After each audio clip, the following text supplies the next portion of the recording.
오늘은 이례적인 일이라는 제목으로 주일 메시지를 나누겠습니다. 여러분은 어떤 음식을 좋아하십니까?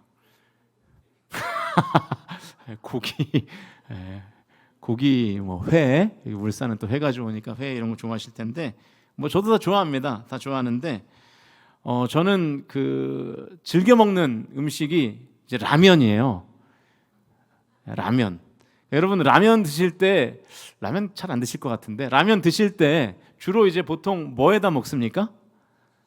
김치에다 먹죠. 그런데 제가 라면보다 더 좋아하는 게 있는데, 그게 뭐냐면 김이에요. 김. 그래서 김을 제가 굉장히 좋아합니다. 그래서 저는 라면에다가 김을 먹어요. 좀 특이하죠? 그러니까 그 정도로 제가 라면을 좋아합니다. 심지어 저는 반찬이 아무것도 없어도 하얀 쌀밥에 김만 있으면 밥 한 공기를 먹습니다. 제가 그 정도로 김을 좋아해요. 그러니까 우리 아내가 얼마나 편하겠어요, 그죠? 심지어 저는 집에 주전부리가 없으면 그 조미된 김 있죠? 그거를 간식으로 먹습니다. 그 정도로 제가 김을 좋아해요. 물론 눅눅한 김은 좋아하지 않습니다. 저는 눅눅한 김이 집에 있는 건 죄라고 생각하는 사람이에요. 그래서 김을 눅눅하게 관리하는 것은 김에 대한 모독이다. 항상 이런 생각을 하고 있는데, 제가 김을 좋아해서 이제 김에 대한 관심이 많은데요. 제가 김에 대한 뉴스도 자주 찾아봅니다. 그런데 지난 2월에 우리나라의 여러 김 브랜드 중에 한 업체의 김에 우리나라 국민들이 이례적인 반응을 보인 사건이 있었습니다. 그게 기사로 났어요. 2024년 2월 5일에 이런 헤드라인을 단 기사가 나왔는데, 보여주시면 성경김 연일 화제, 시민들 돈줄 내자 확산이라는 헤드라인의 기사가 있었습니다. 여러분, 저기서 돈줄이 뭔지 아세요? 네? 아니, 돈줄이 뭔지 아시냐고요. 돈줄. 돈으로 혼줄을 내는 거를 돈줄 낸다고 그래요. 신조어입니다. 이 정도는 좀 아셔야 되는데. 이 김이 업계에서, 이 조미김 업계에서 한 3위 정도 하는 업체였습니다. 그런데 갑자기 우리나라 국민들이 이 성경김을 많이 사는 운동을 벌여서 업계 2위까지 올라가는 일이 벌어졌어요. 그래서 이 성경김이 품절되는 이런 대란이 일어나는 사건이 있었습니다. 여러분, 근데 오해하시면 안 되는 게, 김 이름에 성경이 들어가서 기독교인들이 많이 사 먹어서 그렇게 된 건 아니에요. 여기서 말하는 이 성경은 이룰 성자의 서울 경자입니다. 그러니까 이 김의 수도가 되어보자라는 이 업체의 어떤 이 캐치프레이즈를 가지고 이제 성경김이라고 브랜드를 붙인 거죠. 그러니까 신구약 성경과는 아무 상관이 없습니다. 그러니까 기독교 신앙과 상관없는 국민들이 이 김을 막 사 먹은 거죠. 그러니까 왜 이런 이례적인 일이 이 업체에게 일어났는가? 이미 아시는 분이 계시겠지만 이 업체가 굉장히 이례적인 결정을 했기 때문입니다. 이 업체의 이례적인 결정에 국민들이 이례적인 반응을 보인 거예요. 이 업체의 이례적인 결정은 설교 뒷부분에 다시 한번 보기로 하고요. 그래서 오늘 본문에도 이례적인 일이 일어났는데, 본문 11절 말씀을 같이 읽겠습니다. 본문 11절 시작.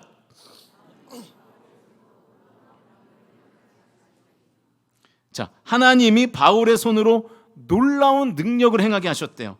우리가 지난주에는 바울의 2차 전도 여행 중에 있었던 한 이야기를 살펴봤고요. 오늘은 3차 전도 여행 중에 있는 한 이야기를 살펴볼 건데, 바울이 에베소에 있는 두란노 서원이라는 곳에서 2년 동안 날마다 하나님의 말씀을 가르쳤을 때 일어난 일입니다. 하나님께서 바울의 손으로 놀라운 능력을 행하게 하셨대요. 그런데 11절에서 이 놀라운이라고 번역된 헬라어 원어가 틴카노라는 단어인데, 두드러진, 이례적인이라는 뜻을 가지고 있습니다. 그러니까 11절을 원어의 의미를 살려서 읽으면 이렇게 되는 거예요. 하나님이 바울의 손으로 이례적인 능력을 행하게 하셨다. 뭐가 이례적인 능력일까요? 사실 바울은 이전에도 하나님의 능력으로 병든 자를 고쳤고요. 그리고 귀신 들린 자를 일으킨 적이 있거든요. 그래서 사실은 바울의 치유 사역이나 바울의 축기 사역을 이례적인 일이라고 보기는 좀 어렵습니다. 왜냐하면 예전에도 있었기 때문에.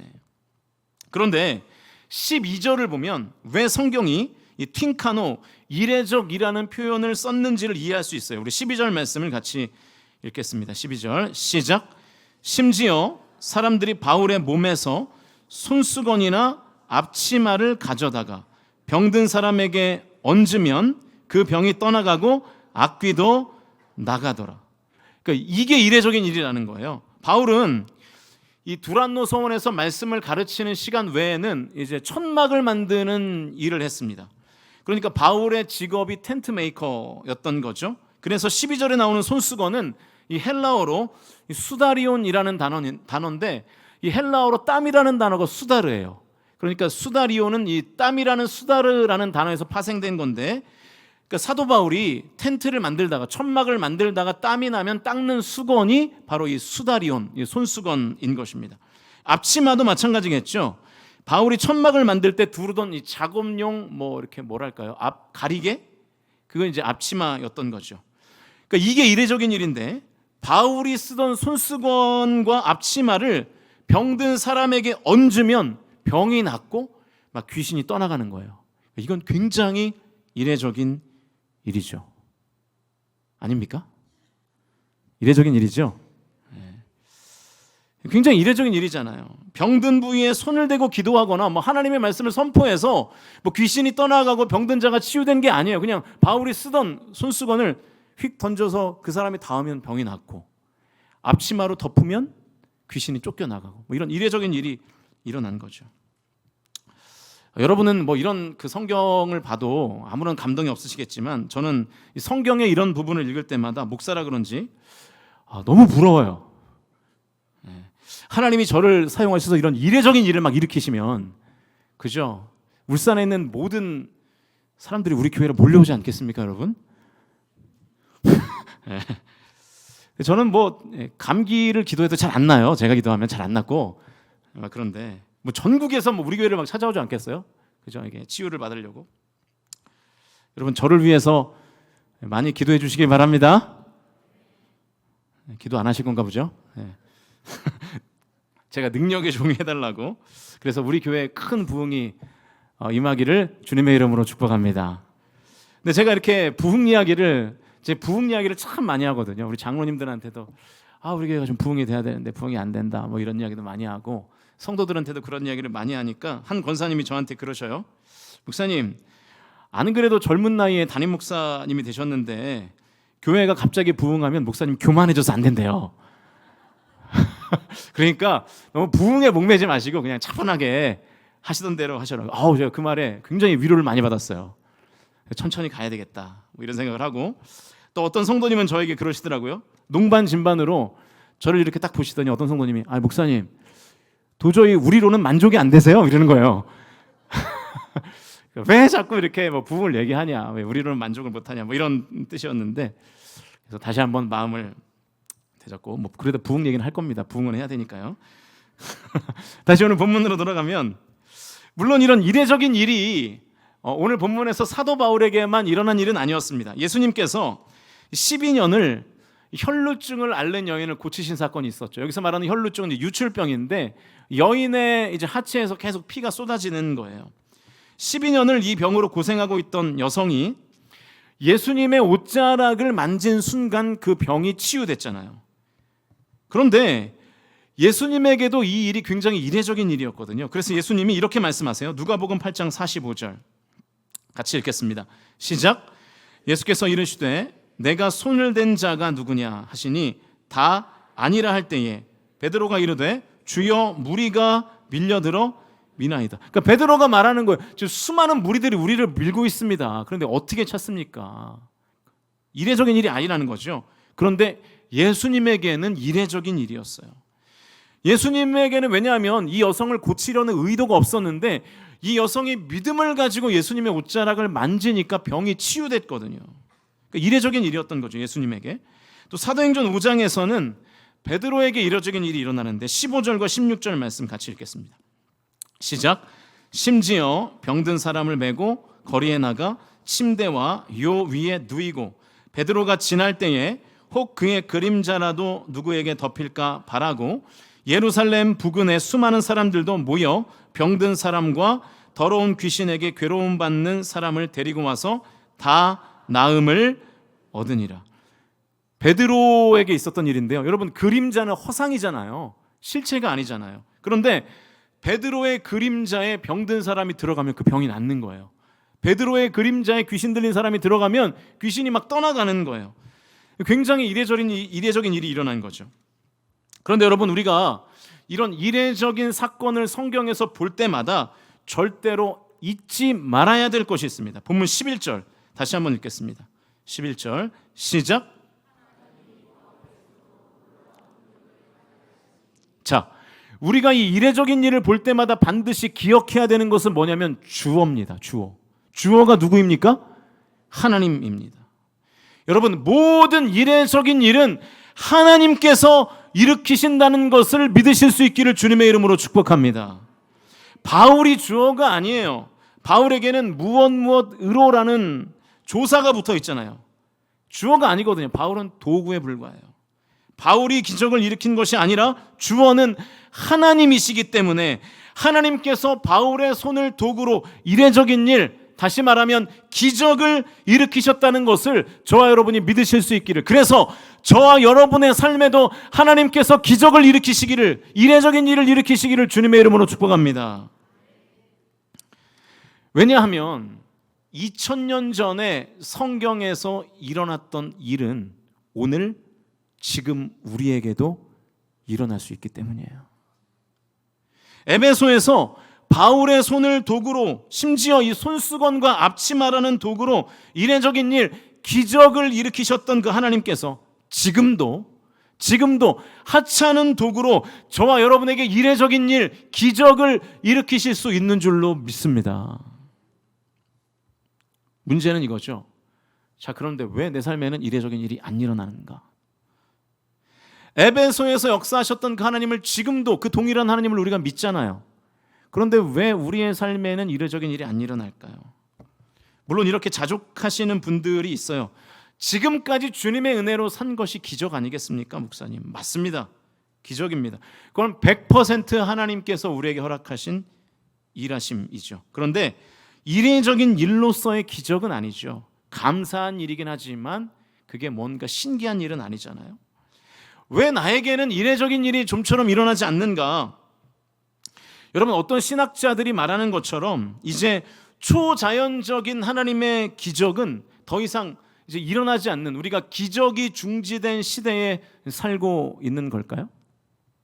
최근에, 이제 최근도 아닌데요, 이 박진영이라는 이 가수가 자기 말로는 회심을 해서 거듭나서 지금 말씀을 가르치고 있습니다. 수많은 사람들에게 말씀을 가르치고 있는데, 저도 이게 워낙 사회적 이슈가 돼서 이렇게 좀 보기도 했는데요, 뭐 동의되는 부분도 있고 좀 교리적으로 맞지 않는 부분들도 있어요. 근데 최근에 제가 이 박진영의 설교를 들어보니까 이런 얘기를 해요. 지금은 이제 기적이 중지된 시대라는 거예요.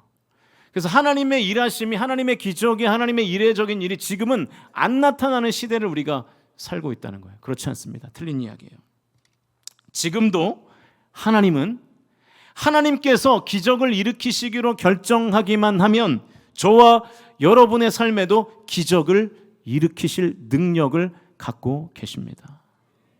수많은 예화가 있겠지만 좀 객관적인 예화를 들어드려야 여러분에게 좀 설득이 될 테니까 객관적인 예화를 소개해드리겠습니다. 1940년도의 일인데요, 아마 여러분이 이 영화를 보셨는지 모르겠어요. 보여주시면 2017년도에 개봉한 크리스토퍼 놀란의 덩케르크라는 영화입니다. 혹시 보신 분 계십니까, 이 영화? 한 분도 없습니까?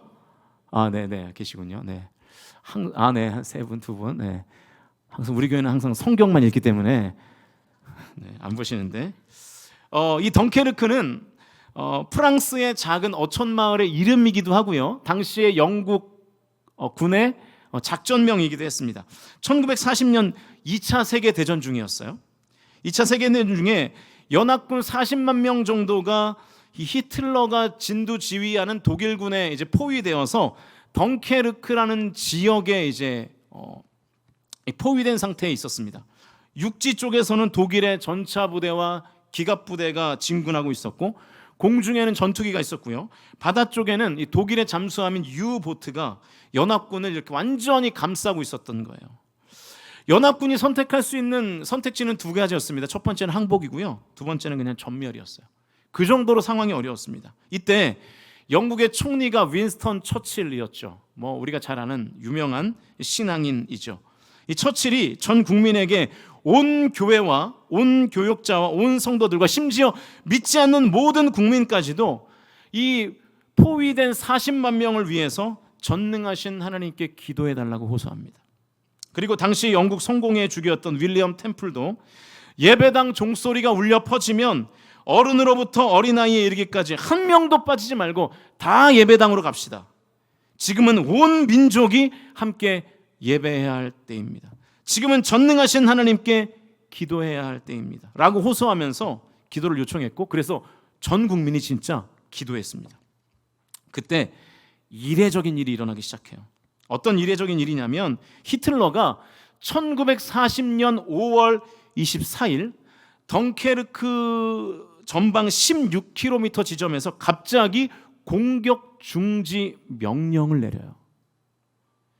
제가 이 덩케르크라는 영화를 소개하면서 히틀러의 공격 중지 명령을 해설하는 한 언론사의 글을 읽어드리겠습니다. 이거는 기독교 신문이 아니고 그냥 일반 신문이에요. 그런데 기적 같은 일이 벌어졌다. 해안으로 돌진하는 독일군이 히틀러의 명령에 의해 5월 24일 덩케르크 전방 16km 지점에서 갑자기 멈춘 것이다. 덕분에 포위망에 갇힌 40만 명의 연합군은 영국 원정군 고트 사령관의 지휘 통제하에 연합군의 주력을 해안으로 탈출시킬 수 있었다. 히틀러는 5월 26일 공격 재개 명령을 내렸지만 결과적으로 적기를 놓친 것이다. 구데리안 장군은 그의 일기에서 서부 전역에서 독일군이 범한 최대의 실수 중 하나라고 안타까워했다. 이게 일반 신문의 기사입니다. 히틀러가 대체 왜 그 3일 동안 공격 중지 명령을 내렸는지 지금도 미스테리예요. 그래서 여러분 지금도 구글에다가 한번 이렇게 쳐보세요. 히틀러 덩케르크 3일 이렇게 쳐보시면 이러한 기사들이 떠요. 2차 세계대전의 미스테리, 수수께끼, 최대의 이변, 이러한 글의 제목들이 뜹니다. 그러니까 여러분 이변이라는 것 자체가 이례적인 일이라는 뜻 아니겠습니까? 실제로 1940년에 역사적으로 이례적인 일이 벌어졌어요. 그런데 지금도 그 이유를 아무도 제대로 분석을 못해요. 그런데 하나님을 믿는 우리는 알죠.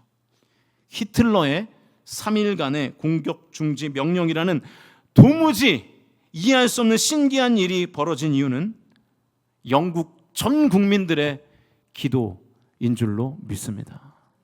그 기도가 기적을 일으킨 것이죠. 그러니까 여러분 제가 뭘 말하고 싶은 거냐면, 사랑하는 성도 여러분, 하나님이 일으키시는 이례적인 일은 지금도 저와 여러분의 삶에 일어날 수 있다는 것을 분명하게 믿으실 수 있기를 주님의 이름으로 축원드립니다.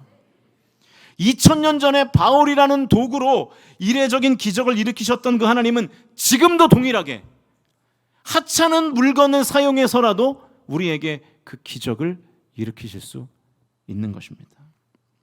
그러면 이제 이 질문의 답만 찾으면 되겠죠. 왜 나에게는 그 이례적인 일이 일어나지 않는가?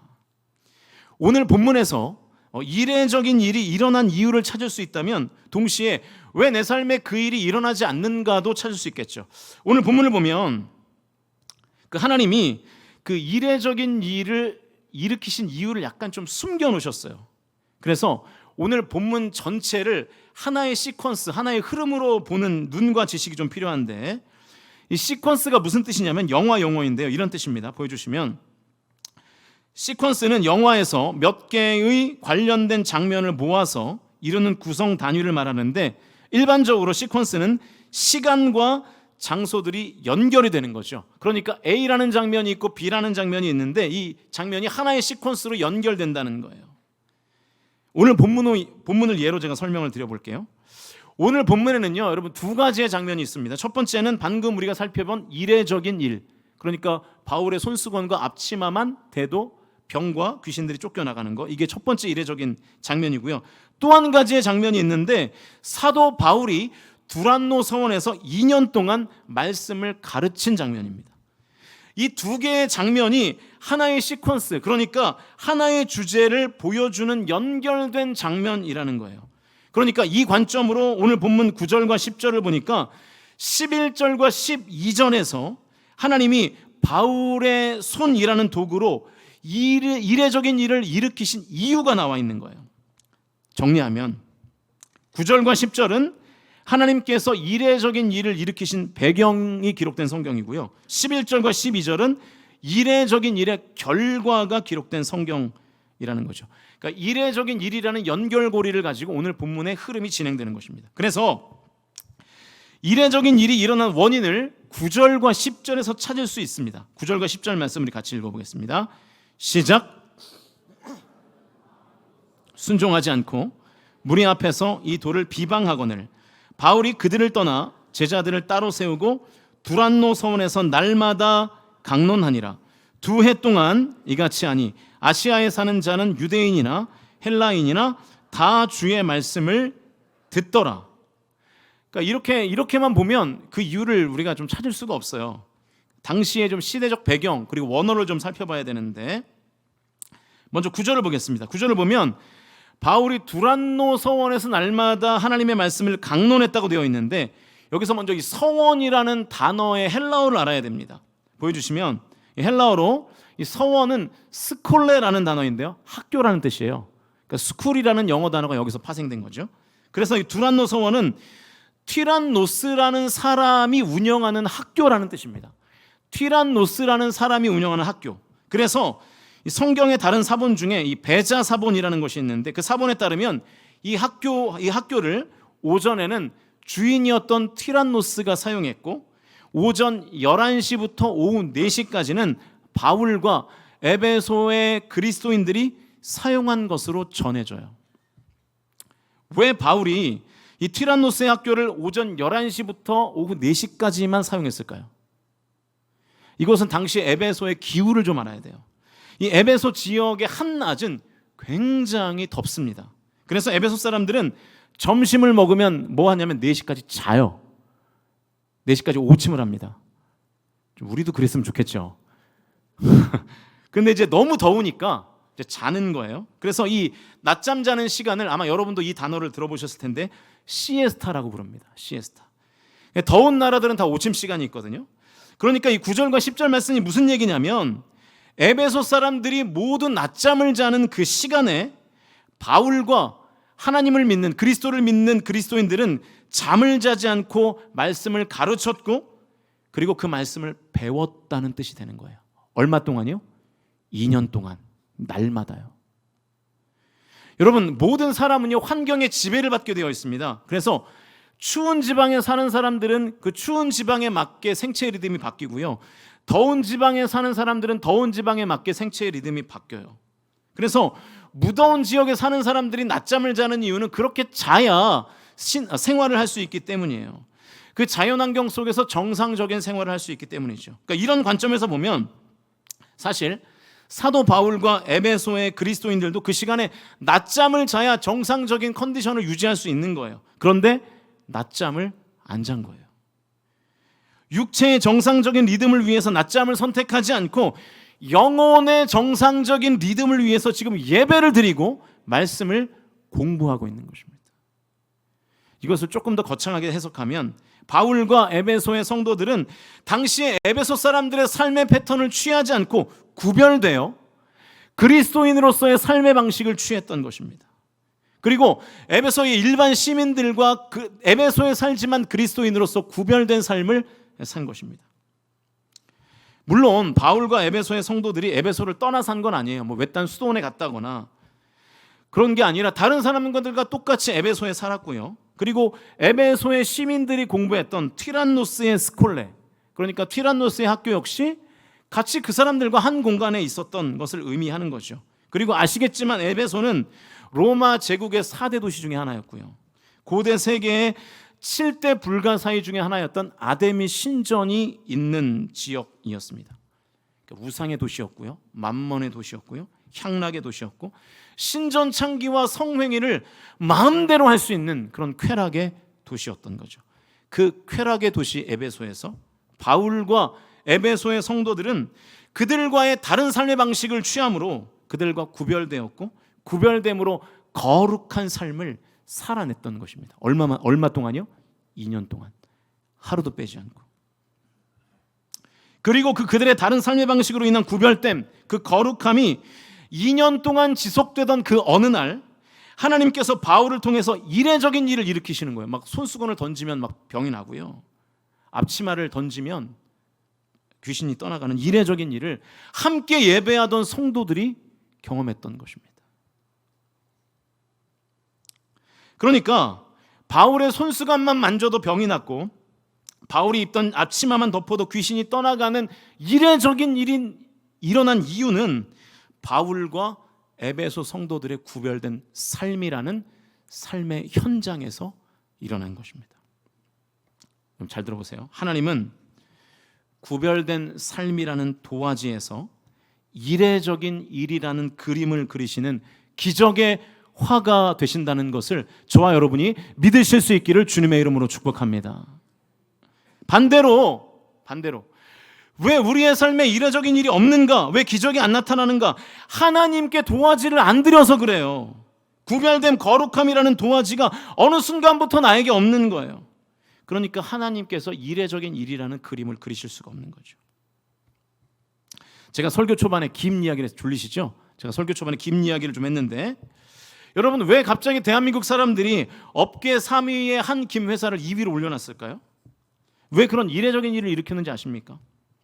일본에서 이 성경 김을 수입하고 싶다는 제의를 그 업체에 요청했어요. 그래서 이 기업이 얼마나 좋습니까? 기업은 뭐 이윤을 남기는 게 최고잖아요. 그래서 좋습니다. 너무 고맙습니다. 수출하겠습니다 했는데 일본에서 조건을 단 거예요. 어떤 조건을 달았냐면 김 회사에서 이 김 회사의 로고를 수정하라는 조건을 달았어요. 대체 뭐 회사의 로고가 어떻길래? 그 로고를 보여주실래요? 네. 자, 김의 그 캐치프레이즈가 지도표 성경 김인데 우리나라 지도를 이렇게 회사의 로고로 쓴 거예요. 그런데 우리나라 지도니까 여러분 뭐 당연하게 울릉도와 또 뭐가 있어요? 독도가 있는 거예요. 그러니까 그 기업의 저 로고를 보고 독도를 빼라. 그러면 우리가 수입하겠다. 이렇게 된 거예요. 그런데 이 회사가 차라리 일본에 수출을 안 하면 안 했지 독도는 지울 수 없다. 그런 거죠. 수정을 거부해버린 거예요. 이 이야기가 전해지니까요 국민들이 이 김을 사 먹기 시작하는 거예요. 뭐 그럴만하죠. 그래서 김 품절 대란이 한동안 있었습니다. 여러분 잘 보세요. 이 이례적인 일은 국민들이 일으켰지만 그 이례적인 일이 일어난 이유는 이 성경 김의 애국심이었던 거죠. 이 회사가 애국심이라는 도화지를 펴니까 이 국민이 이 품질이라는 이례적인 그림을 거기다 막 그리기 시작한 것입니다. 오늘 본문도 하나님께서 똑같은 원리로 일하신다고 말씀하고 계십니다. 저는 설교자는 성경의 원리를 성도들에게 전하는 사람이라고 생각해요. 에베소 사람들과 다른 삶의 방식을 2년 동안 하루도 빼먹지 않고 추구했던 바울과 에베소 성도들에게 하나님께서 이례적인 일을 나타내신 것입니다. 이처럼 저와 여러분이 우리가 세상 사람들과 구별된 삶을 실행해서 거룩함을 지속적으로 추구할 때 하나님께서 저와 여러분의 삶에도 이례적인 일을 허락하실 줄로 믿으실 수 있기를 주님의 이름으로 축복합니다.